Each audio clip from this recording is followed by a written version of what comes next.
Usually at this time of year, these bus seats would be packed with Zimbabweans heading home to spend Christmas with their families. But not this year, after new quarantine restrictions were introduced in Zimbabwe to curb the spread of the Omicron variant of COVID-19. It's also bad news for bus companies. Augustin's business would normally send 4 buses a day, each carrying around 60 passengers. Now it's just 1, sometimes with as few as 5 on board.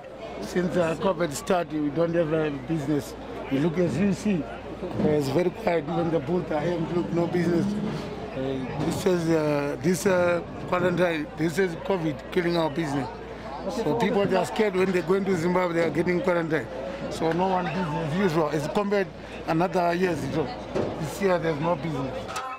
This year, it was hoped the festive season would help businesses recover financially after the pandemic shut South Africa's borders for much of last year. Omicron surge has affected business a lot because quite a number of people are no longer able to travel.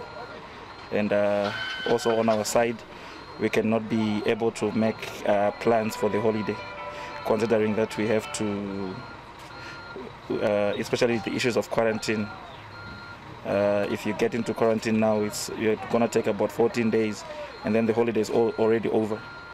The recent ruling requires incoming travelers to quarantine in government-approved facilities at their own expense. It's a cost many Zimbabwean migrant workers in South Africa cannot afford.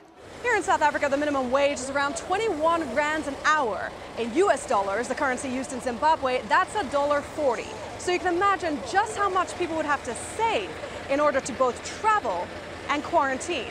It's the exchange rate that makes it impossible for most workers to go home.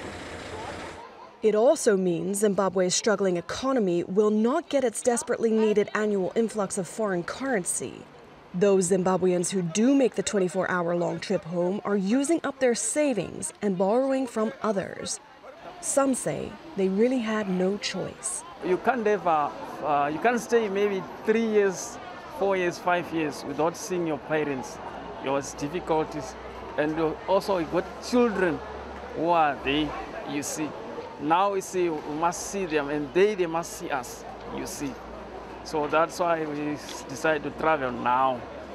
For those fortunate to be going home, time spent with family, despite having to quarantine first, far outweighs the financial burdens waiting for them when they return. Jillian, Al Jazeera, Cape Town.